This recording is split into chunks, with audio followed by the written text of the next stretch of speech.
Daw ilawan mo daw, Brad. Tingnan ko yung anak ko, baka nagalos yan. Wala, siguro mo daw. Maulan na. Tama na.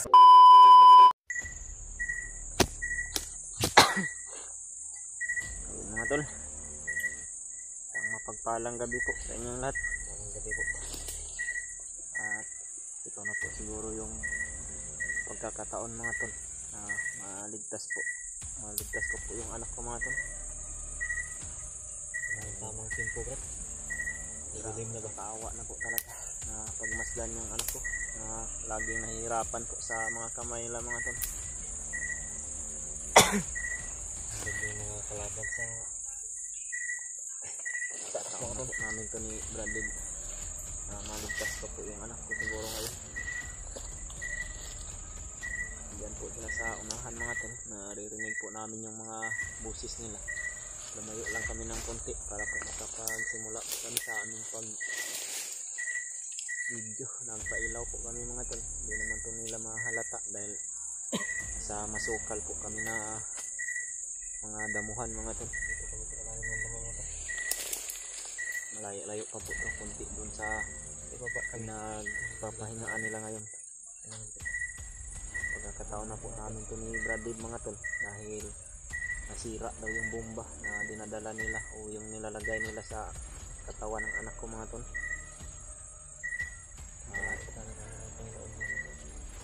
Narinig po namin yung mga usapan kanina mga tol na lalakad daw o mayroon daw lalakarin yung commander nila ngayong gabi dahil may meeting daw na pupuntahan na maganap ngayong gabi po mga tol. Iwan ko po kung saan yun pupunta, ngunit nandyan pa po mga tol, hindi pa naman nakakaalis. Ito na po siguro yung pagkakataon na maligtas ko po yung anak ko at sana po ay walang mangyaring masama sa kanya. Nakuha po namin ng walang masamang nangyari mga tol o walang galos po sa kanyang mga katawan.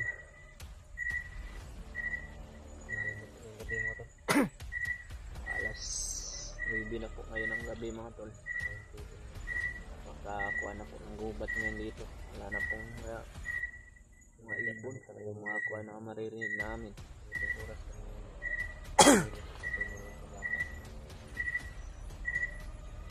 Tataon na po namin ng mga tanong. Hindi kami nagawa ng ingay po. Silent kill lang tayo Brad at orasyon Brad. Plano na po namin ito ni Bradley mga tol kung ano po yung gagawin namin. Kasi nagplanuhan namin ng maigi ni Bradley. Ang lapit ko po sa mga kalaban, kukunin ko po talaga, didiretso po ako doon sa anak ko. At si Bradley po yung mag-back up po para sa mga kalaban na nakapalibot po sa anak ko mga tol. Sana magtagumpay itong gagawin namin yung plano ni Bradley. Ganun po yung maligtas ko na po yung anak ko mga tol. Hindi ko na po talaga kaya na nakikita yung anak ko na nahihirapan. Tinatawag niya po palagi yung pangalan ko na gusto niya na po talaga na matulungan ko na po siya mga tol.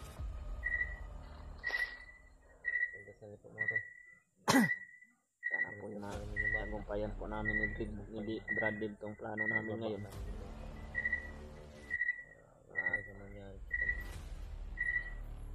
Sana naman po ay basbosan yung mangyari masama sa amin ni Bradley mga tol, no? Naramdam ni Bradley. Delikado man po itong gagawin namin ngayon. Kinakailangan po talaga namin itong gawin mga tol. Bisado na po namin lahat ng area ni Bradley kanina. Tinignan na po namin kung saan po kami pupunta pag nakuha ko na po yung anak ko na wala pong mga bandido na naka-deploy o naka-kuhan sa area na yun dahil ngayon gabi kasi mga tol yung mga bandido nasa kampo na nila, umuwi na at nagpapahinga na po sila ngayon kaya tamang ito na po siguro yung tamang oras para maligtas ko na po ito mga tol. magtagumpay tayo Brad. Kanina pa yan sila ng kasiyahan yan Brad, parang nagiinuman yan sila kanina. At nalalasing na po yung mga bandido mga tol. Ayun, pinadalhan po sila ni Commander Bangkil ng mga ano yun, yung tuba. Yung iniinom nila dito sa bundok mga tol, yung galing po sa nyog. Tinatawag po sa amin dito na tuba o coconut wine. Parang nalalasing na po yun sila mga tol. Tama po talaga itong panahon na siguro ito. Hindi ko na po talaga kaya na pagmasdan yung anak ko. Dad? Parang lapit ko lang na. Hindi ko nakasulang. Kaya tayong dala na ako. Parang tayo na pwede yung napagpapit. Sakali na nagtagumpay na tayo. And Brad, marinig mo yung usapan nila Brad. Lalakad na daw yung commander nila mamaya. Pagmasdan natin mamaya Brad, puntahan natin doon. Ipapatayin lang natin tong ilaw natin at magtagulilong lang tayo. Sana po mga tol matagumpayan po talaga namin ni Brad itong misyon na ito.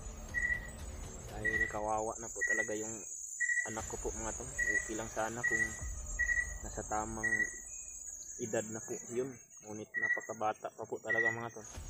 At random ko na po talaga yung trauma na nasa kanyang kalooban mga tol, no? Trauma nga yung bata, naalala ko tuloy yung bata na nagigtas sa rimag. Trauma na po talaga yung trauma nga yung bata na nagigtas. Pinapaiyak po nila mga tol pa yung bata na hindi naman nila sinasaktan, ngunit tinatakot nila. Nararamdaman talaga yung takot. Gagawin ko po talaga ang lahat mga tol.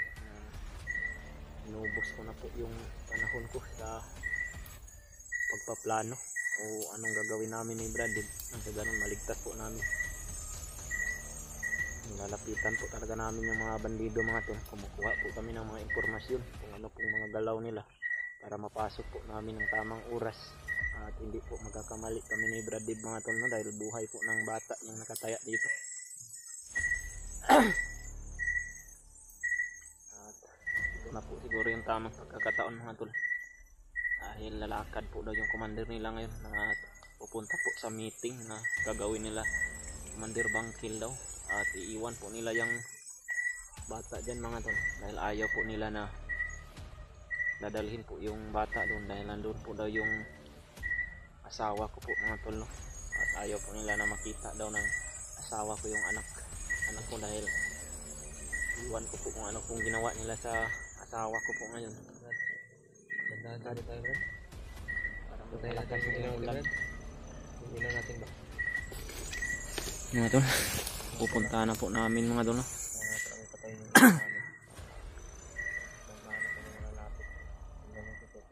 pwede na ba ito nila kikinig sa bata. Ano Brad?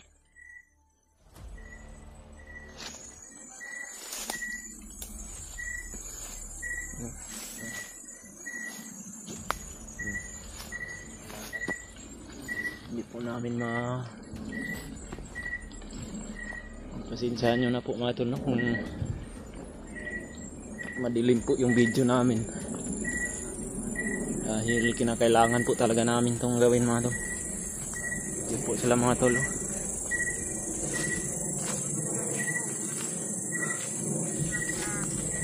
Sa malalaking puno po ng mga mangga po sila ngayon mga tol.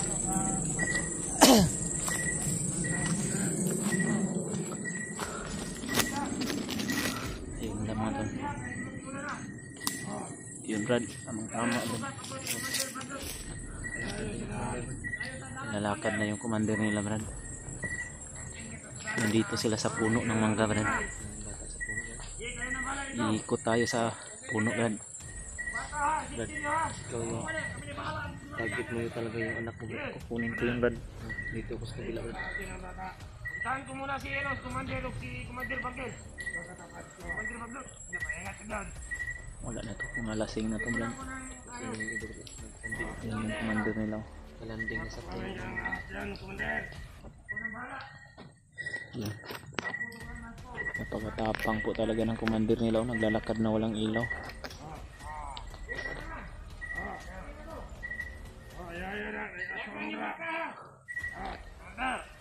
Natutulog na yung ibang bandido doon nila.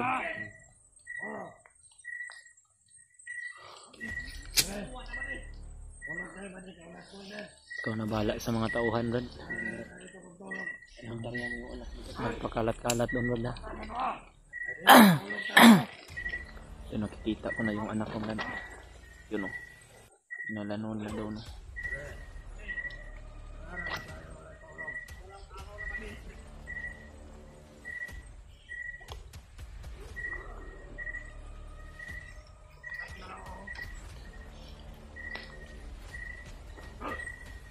Diyan!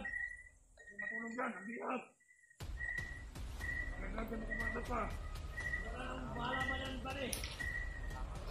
Huwag lang tayo magpaputukunan.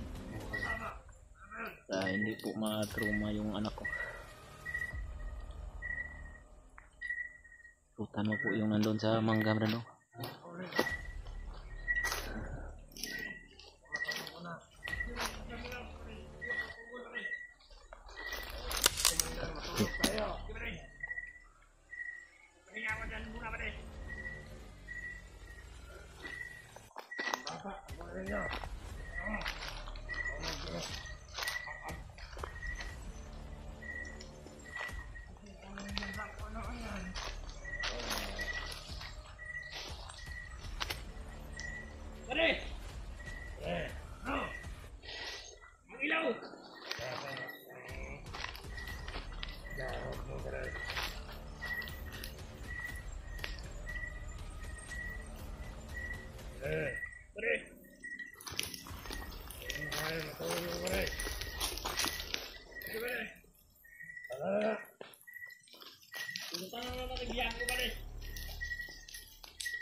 Buti hindi umiyak yung anak ko, hindi nakagising yung iba dun.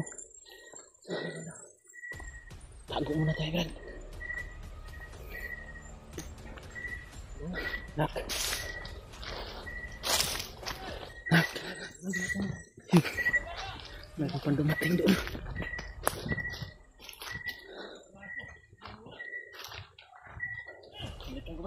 Sige, pabalikan mo. Sige, nak. Yun.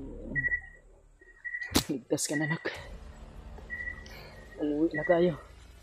Ha?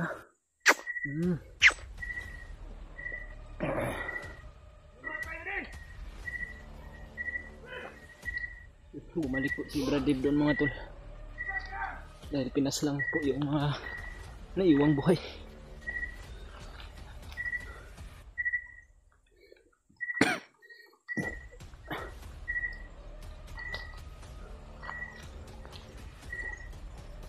Brad.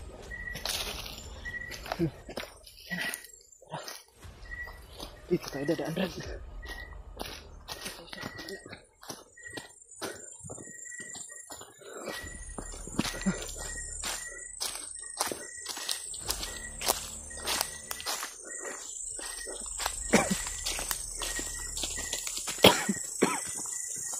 Nak, okay ka na. Ay, salamat sa Diyos. Naligtas ko na po yung anak ko, mga tol.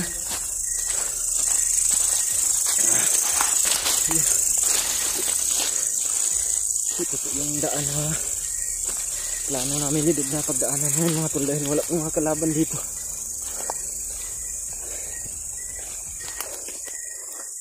Papahinga muna tayo saglit, Brad. Lagyan ko muna to ng kalo yung anak ko dahil umuulan. Ito mo, Brad. Ito may extra ka nga dyan. Diretso mo ba? Daw ilawan mo daw, Brad. Tingnan ko yung anak ko, baka may galos yan. Wala. Ito na anak, no? Wala yung mata mo, maulan na. Tama na. Tingnan ko ilaw, Brad. Buting, Brad, dandahan tayo, Brad. Tara, layo tayo. Mayroong mga motor dumaan, Brad. Tara. Mayroong mga raceback na dumating, Brad. Itago tayo. Dito tayo. Pinataay ko mo.